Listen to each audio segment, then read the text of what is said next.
Imagine coming home after the best day of your life only to realize it's about to become the worst night you've ever had. It was a Thursday, just a regular, dull, nothing special kind of Thursday. I had stayed late at the office, grinding through some quarterly reports for a potential investor. Business had been booming, and with the new expansion plan in place, I felt like everything was aligning. I was the guy who'd worked his way up from nothing. No silver spoon, no handouts, just grit and long nights. My construction company had just landed its biggest contract yet, and I was already dreaming about what came next. I should have felt invincible. Instead, I came home to the sound of silence. Lena, my wife, wasn't in the kitchen like usual. No dinner bubbling on the stove, no jazz music playing softly in the background. Just quiet. I called out her name, nothing. I figured she had gone to see her sister or maybe just stepped out. But her purse was still on the table, keys inside. Something felt off. That's when I noticed her phone buzzing on the couch. Normally, I wouldn't touch it. We had that kind of trust. Or at least I thought we did. But something, call it intuition, call it God, told me to pick it up. A message preview flashed across the screen. Jake, I missed last night already. You always know how to make me feel alive. Jake, my best friend since high school. My best man at the wedding. My business partner. I remember just standing there, staring at the screen like maybe, if I blinked hard enough, the words would change. But they didn't. And as I opened the thread, more messages poured in, months worth of secrets. Photos, jokes I never heard, places I'd never been. Little confessions that told me everything I needed to know. I sat down like the wind had been knocked out of me. The two people I loved the most had been playing me for a fool. It wasn't just a one-time mistake or a drunken lapse in judgment. This was a full-blown affair. Meetings during work hours, lies about business trips, moments stolen behind my back. And Jake? He had the audacity to joke about me. Mark's clueless. One of the texts read, he still thinks she's head over heels. I should have kicked in Jake's teeth right then. Should have thrown Lena's phone across the room and confronted her the moment she walked in. But I didn't. No. I sat there, breathing slow and deep, feeling every inch of betrayal burn a hole into me. And then I made a decision. I wasn't going to explode. I wasn't going to give them the satisfaction of seeing me fall apart. I was going to play dumb. Because sometimes, the best revenge isn't loud. It's quiet, calculated, surgical. I backed up every message, took screenshots, forwarded them to a burner email. I didn't want to risk them disappearing once Lena realized her phone had been touched. I even set up a hidden folder on my laptop. Then, I turned off the phone, placed it right where I found it, and leaned back in the couch like nothing had happened. When she finally walked through the door, smiling and apologizing for being late, I kissed her like I always did. I asked how her sister was. She lied right to my face, told me they had coffee and caught up on life. I nodded, playing the role I was supposed to play. Loving husband, clueless fool. And the whole time my mind was already racing. I wasn't just going to walk away from this. I was going to dismantle their little fantasy, piece by piece. Because if betrayal is a game they wanted to play, they picked the wrong man. They say keeping your enemies close is smart. But keeping your betrayers closer? That takes a special kind of strength. And patience.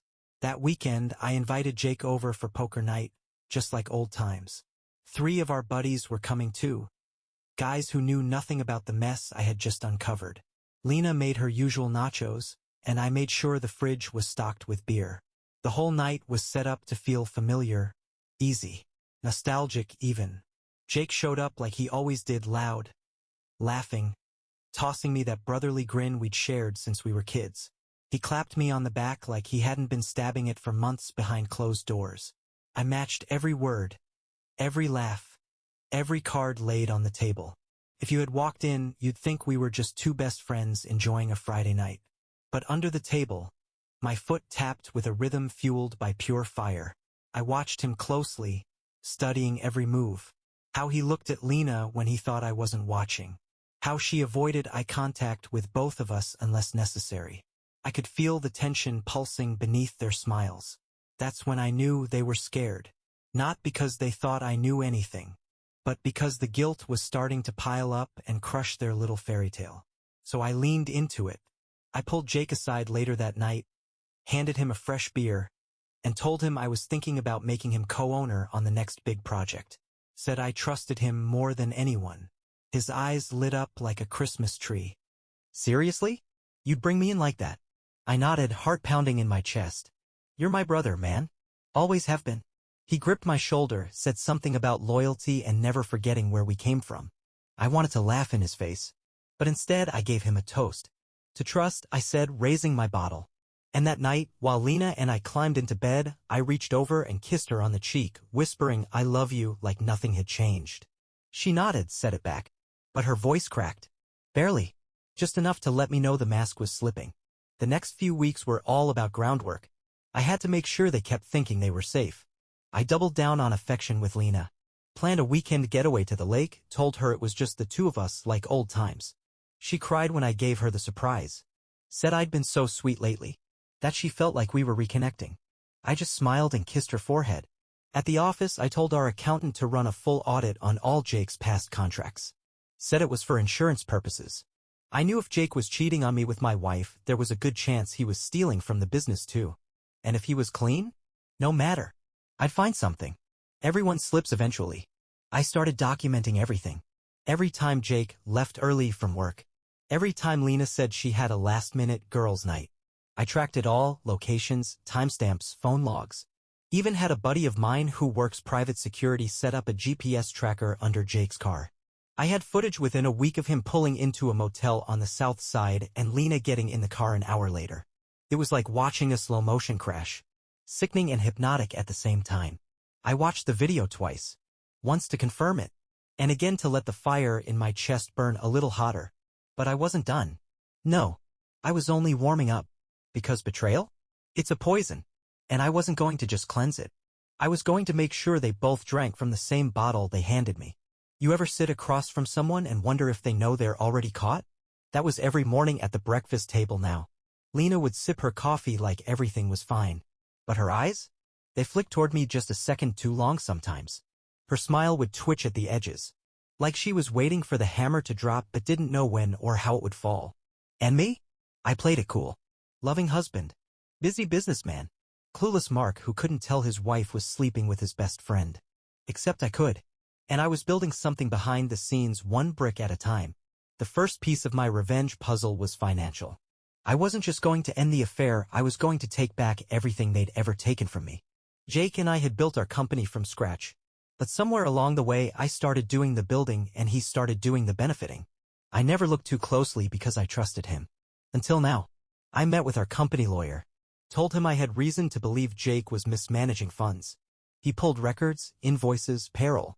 And it didn't take long to find what I needed. Jake had been quietly rerouting funds into a dummy consulting account. Small amounts spread out over time. But when you add up a little over a few years, it was north of $82,000. I didn't blow up. Not yet. I smiled, thanked the lawyer, and told him to keep everything confidential for now. That's when I filed to quietly restructure the company.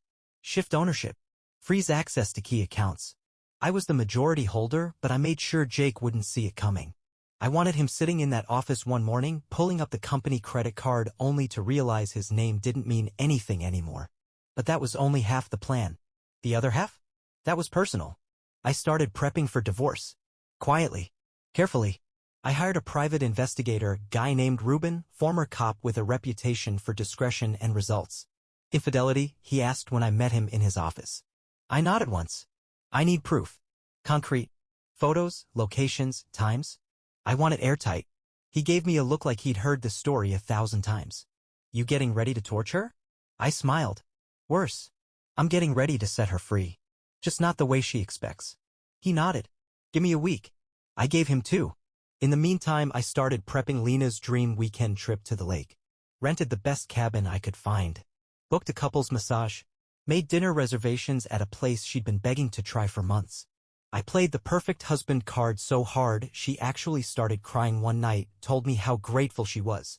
Said, I feel like I don't deserve you. I looked her in the eyes and said, maybe you don't. She laughed. I didn't. When Ruben called me with the final report, I was in my truck outside the gym. I stared out at the windshield while he walked me through the details. She's meeting him at a rental property 3 towns over. Mondays and Thursdays, regular as clockwork. Photos, timestamps, the whole 9. He sent the files over.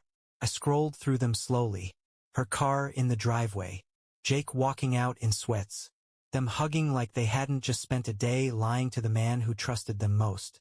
It didn't even hurt anymore. It just made me focused. I opened a new folder on my laptop. Labeled it Last Chapter. I added the files. Sorted them by date. Then I called my divorce attorney. Told her we were ready. The final step? I needed one more thing to twist the knife just right. I sent Jake a text that night. Big news. I want to talk in person. Just you and me. No Lena. Tomorrow. You free? He replied almost instantly. You kidding? Always. What's up? I grinned at the screen. Because the thing about revenge is it ain't about anger. It's about patience. Timing. Precision. And tomorrow I was going to offer my best friend the deal of a lifetime. One he wouldn't see coming. Jake walked into the bar like he always did. Confident, casual. Like the world owed him a drink and a handshake. He spotted me in the back booth and grinned like nothing had changed. Like he wasn't sleeping with my wife behind my back. Marky Mark, he said, sliding into the booth and clapping me on the shoulder. Been a minute, huh? I forced a smile. Yeah. Figured it was time we talked. Just the two of us. Like old times. He leaned back, sipped his beer, totally unaware that the ground beneath him was about to crack wide open. I studied him for a second. He looked like the same guy who helped me dig fence posts when we were 19. Same guy who once bailed me out of a bad deal with a handshake and a promise. Funny how betrayal doesn't wear a different face. It just hides behind a familiar one. I wanted to run something by you, I said, sliding a folder across the table. He looked at it, eyebrows scrunching. What's this? New project. High-end development out in Cedar Ridge. Luxury cabins, private lake access. The works. Jake's eyes lit up. You serious? I nodded. Yeah, and I want you to run point. Full autonomy. Big payday at the end. He flipped through the folder, eyes scanning the mock plans I'd paid a designer to throw together. It looked real enough to fool anybody not paying attention. Which was exactly what I wanted. Jake leaned in, suddenly serious. You sure you want me running this? I mean, this is big. I gave him a look. Who else would I trust? That hit him in the gut a little. I could see it in the way his eyes dropped to the table for half a second. But just like that, the guilt passed. Replaced by ambition. He nodded, trying to keep his excitement in check. Yeah, I can handle this. Good, I said, pulling out a second envelope. Here's a preliminary agreement.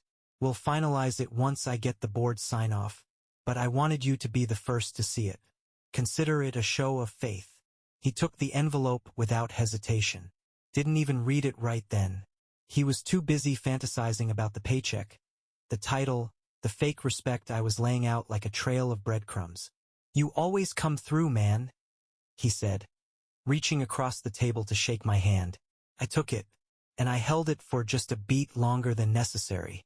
You've always had my back, Jake, I said, looking him square in the eye. Never doubted it. He chuckled. Wouldn't be here if I didn't. And right there, in that moment, I knew I had him exactly where I wanted. Back home, Lena was already curled up on the couch watching some show we used to love. She looked up at me like nothing had changed. How is Jake? She asked, her voice light. I shrugged. Same as always. Talked business. Might have a new deal for him. She smiled too quickly. That's great. He deserves it. I nodded, sitting beside her, close enough to touch. She rested her head on my shoulder, and I resisted every instinct to pull away. Instead, I wrapped my arm around her and kissed the top of her head like I was still that man. The one who believed her when she said, I do. But now I had everything I needed. Over the next week, I played my role to perfection. I finalized the documents with my lawyer. positioning everything so that when the divorce papers hit, Lena would walk away with nothing but a suitcase and a memory of the life she threw away. I kept feeding Jake updates on the project, even set up a fake Dropbox folder with blueprints and expense sheets. He was all in. I even scheduled a meeting with the board just to make it look real. Told Jake to show up dressed to impress. The night before that meeting, I cooked dinner for Lena, her favorite rosemary chicken with mashed potatoes. We sat under the patio lights, candles flickering, and for a moment she looked at me like maybe she thought everything was okay again. That's when I handed her a small envelope. She looked at me confused. "What's this?" I didn't say anything. Just watched as she pulled out the photo. A picture of her and Jake, in front of the motel. His hand on her waist. Her lips on his neck. Her face turned white. "I don't understand," she said, her voice small. "I do," I said. "I've understood for a while now." She opened her mouth to speak, maybe to lie, maybe to cry, but I stopped her. "I already filed the papers. You'll be served in the morning." Tears welled in her eyes. "Mark?" I'm not angry, Lena," I said calmly. "I'm done." She stared at me broken. But I wasn't done yet. "I'm also dissolving the partnership with Jake. He'll find out at the board meeting tomorrow. That project he's excited about? It doesn't exist." Her lip trembled. "You planned this." I leaned back in my chair. Every damn step. The boardroom was already buzzing when I walked in. Suits sipping coffee, shuffling papers, making small talk about markets and material costs. Nothing seemed out of place, just another Tuesday morning. But I knew better. This was the calm before the storm. Jake showed up 5 minutes late, dressed sharper than I'd ever seen him. Navy blazer, fresh haircut, that smug, ready for the spotlight, energy oozing off him like cologne. "Sorry, gents," he said as he entered. Traffic was brutal. I didn't say a word.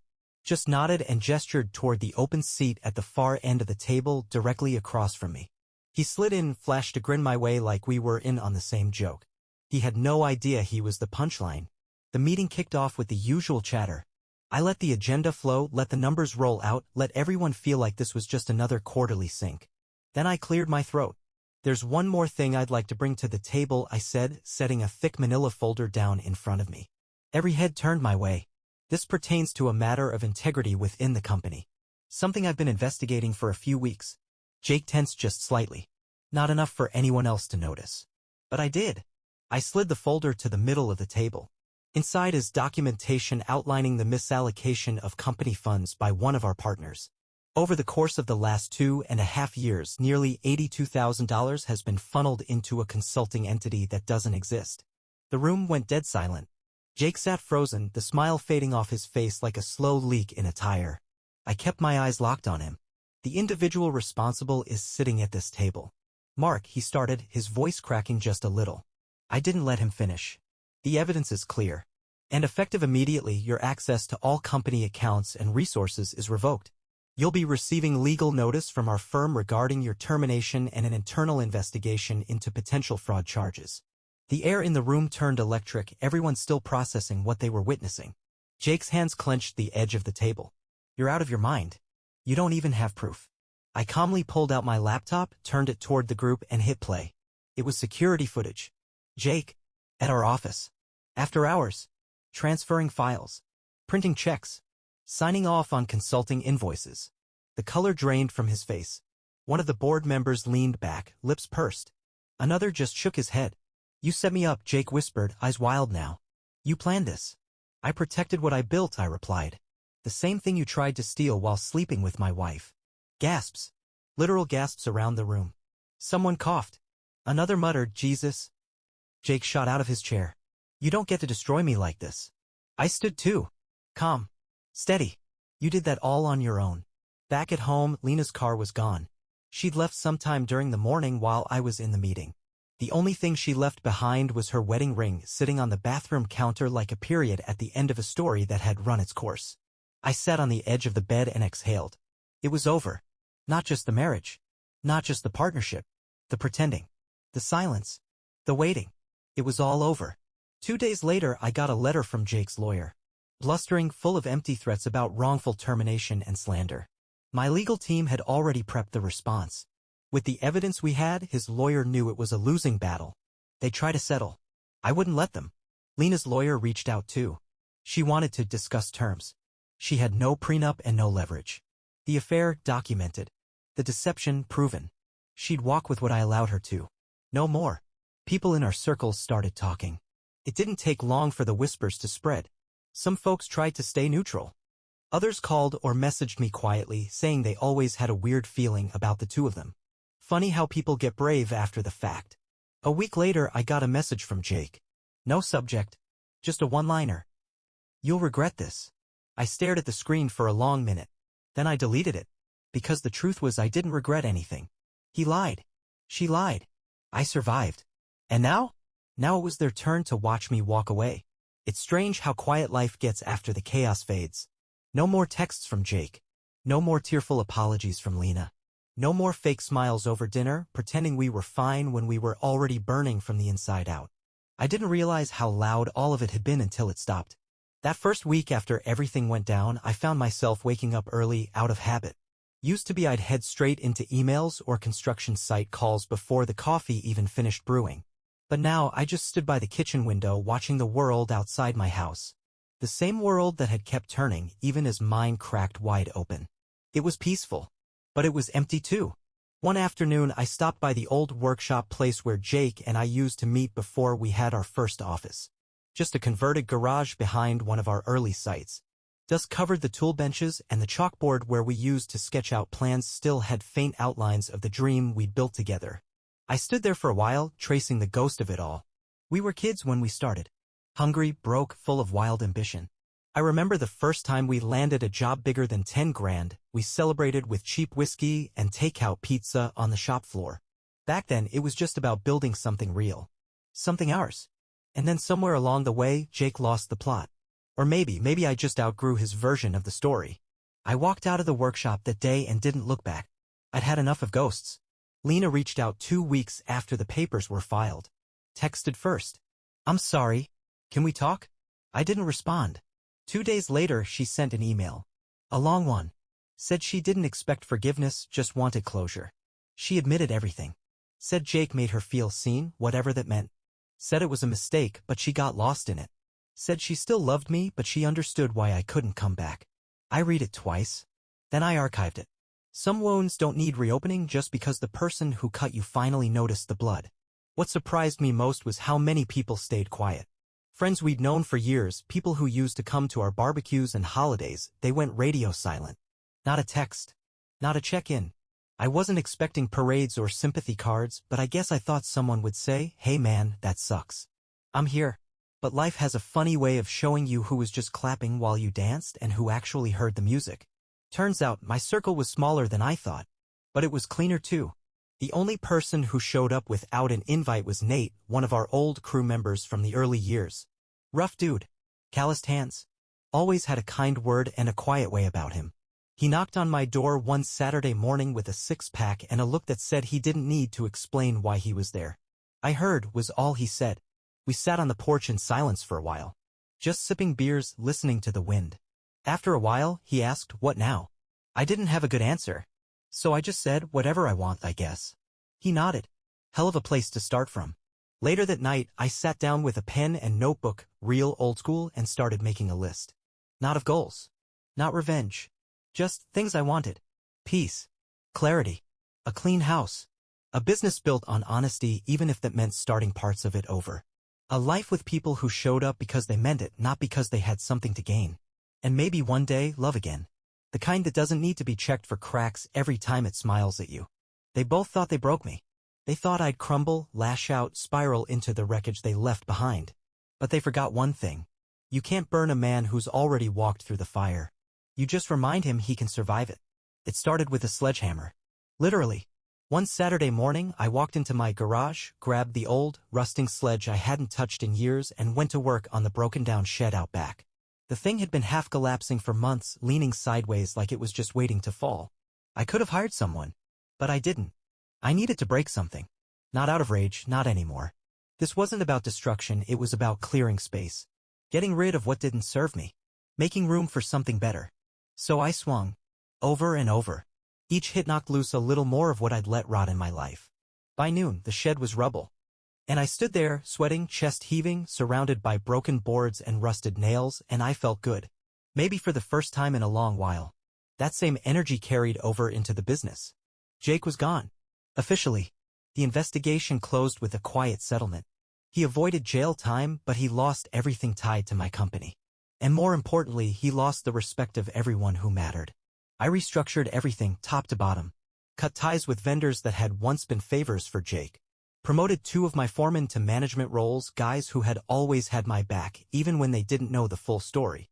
I changed the company's mission statement, updated the logo, and gave the whole thing a fresh start. New name. New contracts. New momentum. Not out of spite. Out of intention. I wasn't rebuilding for revenge.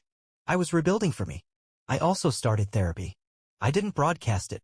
Didn't post quotes about healing or try to make it some inspirational thing. I just showed up, sat in that chair, and told the truth. At first, it was hard.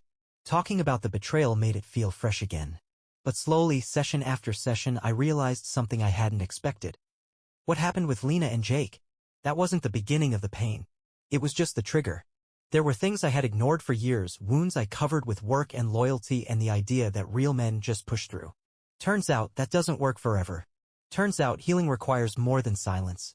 One night, a few months into this whole new rhythm, I was locking up the office when I got a text from my mom. Mom, just wanted to say I'm proud of you. Your dad and I saw your interview on the local news. You looked calm. Like you finally exhaled. I hadn't even told them about the news piece. A local station did a feature on small business recovery after betrayal and fraud. I almost didn't agree to it, but in the end, I did it for the people who might be sitting in silence like I had been. After I read her message, I just stood there for a moment, letting it sink in. Calm, she said. She wasn't wrong. For the first time in a long time, I wasn't pretending to be okay. I actually was. I started doing things just for me. Simple things. Morning hikes. Coffee at the little shop downtown instead of the drive-thru. I even signed up for a woodworking class, something I'd always wanted to try but never made time for. People started noticing. Not just the physical changes, though I dropped some weight, shaved the beard, and started sleeping again, but the energy. One of the guys at work said, "You look lighter." And I guess he was right. When you drop betrayal, bitterness, and guilt, you make room for peace. A mutual friend told me Jake moved out of state, trying to start fresh. I didn't ask for more details. Lena, last I heard, was staying with her sister. No job. No home. No plan. And me? I was laying foundation. Not just for the new house I'd started building on my land, but for the life I was crafting with careful hands and clean intentions. No shortcuts. No masks. Just brick by brick, truth by truth. There's this moment at the end of every build, a quiet one, when the last nail is driven, the tools are packed, and you stand back to take it all in. No noise, no pressure, no crew barking orders or sawdust hanging in the air. Just silence. Finality. I had that moment not long ago, standing on the porch of the new house I'd built with my own 2 hands, this time not just for shelter or investment, but for peace. The walls were still bare. The kitchen hadn't seen a single home-cooked meal yet. But it was mine. Honest, solid, and clean of the weight I used to carry. That's when it really hit me. I wasn't angry anymore. I wasn't trying to get even. I wasn't waiting on an apology that was never coming. I had moved on. It was a Wednesday when the final message came. I was sitting at the kitchen island, sipping coffee, scrolling through emails when I saw it. The name I hadn't thought about in weeks. From Lena. Subject line, just one thing. I hesitated before opening it. Her message was short. No begging, no drawn-out apology, no attempt to rekindle anything. Just this. You were the best thing that ever happened to me. I didn't see it when I had you. I don't expect forgiveness. I just want you to know I carry the weight of what I did every day. I hope you find someone who sees you the way I didn't. You deserve that. I read it twice. Then I sat back in the chair, let the words wash over me. Not because I needed them, but because they confirmed something I already knew. She had to live with the choice. And I didn't. That night, I walked through the empty house, turning off lights, letting the quiet settle in. The final piece of furniture had been delivered earlier, a handmade oak dining table. I ran my hand across its surface, smiling. It wasn't just a table. It was a clean slate, a place where real conversations would happen, where no one had to lie to be loved, where no one sat wondering if the person across from them was thinking of someone else. It was everything I didn't have before, and it was waiting for what came next. I've been asked if I'll ever fall in love again, and the truth is I hope so, but this time I'll take my time. No rushing, no rose-colored glasses, no illusions. Just two people building something from the ground up. Together. And if it doesn't happen, that's okay too. Because I already built the one thing I used to think I needed someone else to give me. Peace. Final words. To the man reading this who's been blindsided, who found out the hard way that love can lie and loyalty can break. Let me tell you something I wish someone told me sooner. You don't heal by waiting on an apology. You heal by living better without the people who broke you. The pain will pass. The anger will fade.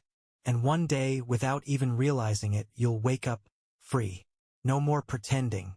No more performing. Just you. Stronger. Wiser. Still standing. And when you build from that place, they don't get to take anything from you ever again. Not your peace. Not your name. Not your future.